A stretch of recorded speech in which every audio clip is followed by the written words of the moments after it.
perkenalkan, nama saya Iratnawati. Saya dari Program Studi Komunikasi dan Penyiaran Islam, Fakultas Usuluddin Adab dan Dakwah dengan NIM 122.050 dan 62. Di sini saya akan menjelaskan tentang sejarah bahasa Indonesia. Seperti yang kita ketahui, bahasa Indonesia adalah bahasa kebanggaan warga negara Tanah Ibu Pertiwi yang menjadi bahasa resmi dan bahasa persatuan Republik Indonesia. Sejarah perkembangan bahasa Indonesia ini mengalami dua fase. Apa aja sih yang termasuk dua fase itu? Mari kita bahas. Oke, yang pertama ada bahasa Indonesia sebagai bahasa persatuan. Seperti yang kita singgung di awal, bahasa Indonesia menjadi bahasa persatuan untuk bahasa Indonesia yang beragam suku.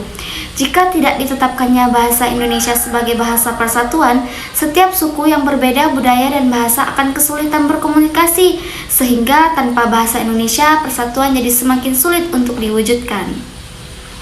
Penetapan bahasa Indonesia sebagai bahasa persatuan tercantum dalam Sumpah Pemuda yang berbunyi, "Kami, putra dan putri Indonesia, menjunjung bahasa persatuan bahasa Indonesia." Dan persatuan bahasa Indonesia ini ditandai dengan ejaan Van de Official. Oke, yang kedua ada fase bahasa Indonesia sebagai bahasa resmi negara.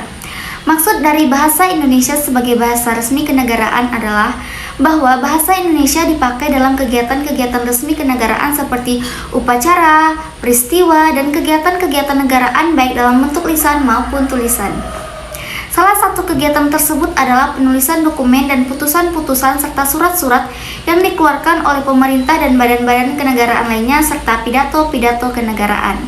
Bahasa Indonesia sebagai bahasa resmi yang diatur dalam Pasal 36 Undang-Undang Dasar tahun 1945 juga dikukuhkan dan diperjelas dalam Undang-Undang Republik Indonesia pada nomor 24 tahun 2009 tentang bendera, bahasa, dan lembaga-lembaga negara serta lagu kebangsaan.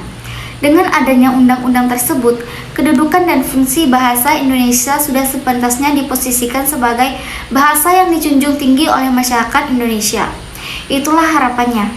Fase bahasa Indonesia sebagai bahasa resmi negara ditandai dengan Pasal 36 Undang-Undang Dasar 1945 pada Kongres Bahasa Indonesia yang kedua. Oke, sekian dari saya penjelasan singkat tentang sejarah perkembangan bahasa Indonesia. Semoga dapat bermanfaat untuk kita semua.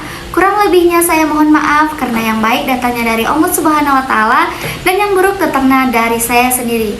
Saya Iratnawati pamit undur diri. Wassalamualaikum warahmatullahi wabarakatuh.